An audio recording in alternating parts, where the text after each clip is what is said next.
Good afternoon. We have our coffee or tea or beverage of some description, and let's look at the plight of fellow Americans on the island of Maui a week and a half after the fires that leveled the town of Lahaina, or as I have heard it pronounced, Lahaina. Cinema Shogun has been reporting on the plight of people from the island of Maui and has asked creators to share their stories, not the news stories, not celebrities, none of those people.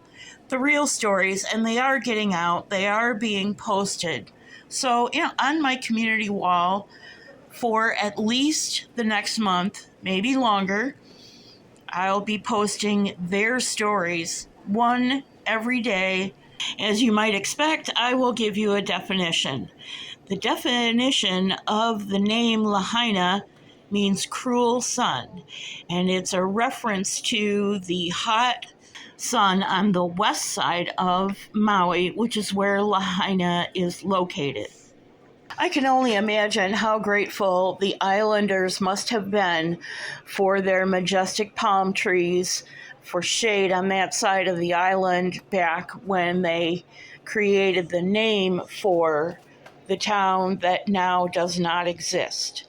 So I did a little digging for us mainlanders so we can get just a thumbnail sketch of what Lahaina is known for.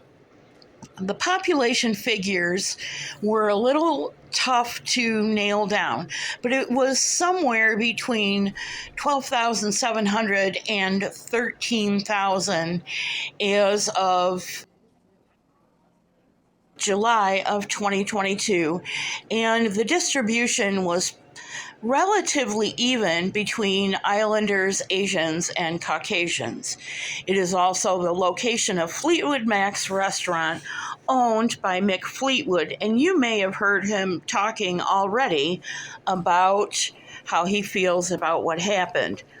It is also the location of all the small craft support boats, scuba boats that support the tourist industry, small search and rescue vessels, and I would imagine there are some small fishing operators supporting the restaurants in and around Lahaina and the larger island of Maui. Lahaina is interesting in itself, in that it is the place where Western modern tourism and native culture, islander culture, meet and coexist. In the center of all that ash is this, a beautiful 150-year-old banyan tree that I'm sure is a cool and pleasant antidote to the cruel sun for the people of Lahaina. This broadcast was inspired by a discussion yesterday, actually last night, on Nana's Angels at the end of the broadcast, where we talked a lot about self-preservation, preparing for disasters, and things like that. However, consider this. The 80 tsunami warning sirens were functional and working on the morning of August 8th, 2023, and they did not go off. The population got a text message that gave them 5 minutes on the clock to evacuate, and that ended in untold, as of yet, deaths.